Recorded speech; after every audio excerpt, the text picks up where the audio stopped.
जब आदमी ने पानी में उतरकर छोटी लड़की को बचाने की कोशिश की तो अचानक पानी का राक्षस फिर हमला कर बैठा। ठीक समय पर छोटे साहब ने लड़की को बचा लिया और राक्षस के हमले से बच गए। इस घटना के बाद सभी ने आराम किया और फिर से अपनी साहसिक यात्रा पर निकल पड़े। असल में 100 साल बाद मानवता ने पृथ्वी को छोड़ दिया था और अब अंतरिक्ष स्टेशन में रह रहे थे, क्योंकि पर्यावरण की बर्बादी के कारण ऐसा करना पड़ा। समय बीतने के साथ साथ प्रमुख ने पृथ्वी पर कुछ लोगों को भेजकर हालात देखने का फैसला किया। अगर माहौल इंसानों के रहने लायक हुआ तो वे वापस आ जाएंगे। जैसे ही बड़े साहब ने टीम को निर्देश दिया, वे तुरंत स्पेसशिप में बैठकर पृथ्वी पर उतर गए। स्पेस स्टेशन के साथ ही उनके बैंड से उनकी गतिविधियां देख रहे थे। छोटी लड़की ने कहा कि अलग अलग होकर जल्दी खोज करें और फिर लौट आए।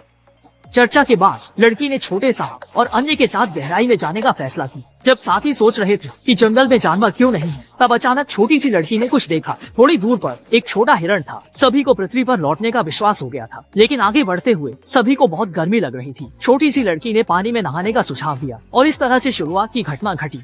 छोटे साहब ने बचा लिया, जिससे लड़की खतरे से बाहर आ गई। इससे सभी को लगा कि पृथ्वी के जीव बदल रहे हैं। रात में जंगल के पौधे चमकदार रोशनी देने लगे, जिससे वे बहुत खुश हुए। सुबह होते ही सभी ने खोज जारी रखी। छोटे साहब ने पौधों का इस्तेमाल कर नदी के उस पार जाने का फैसला किया, जहां पानी का राक्षस छिपा था। उन्होंने बेल पकड़ी और नदी के उस पार पहुंच गए।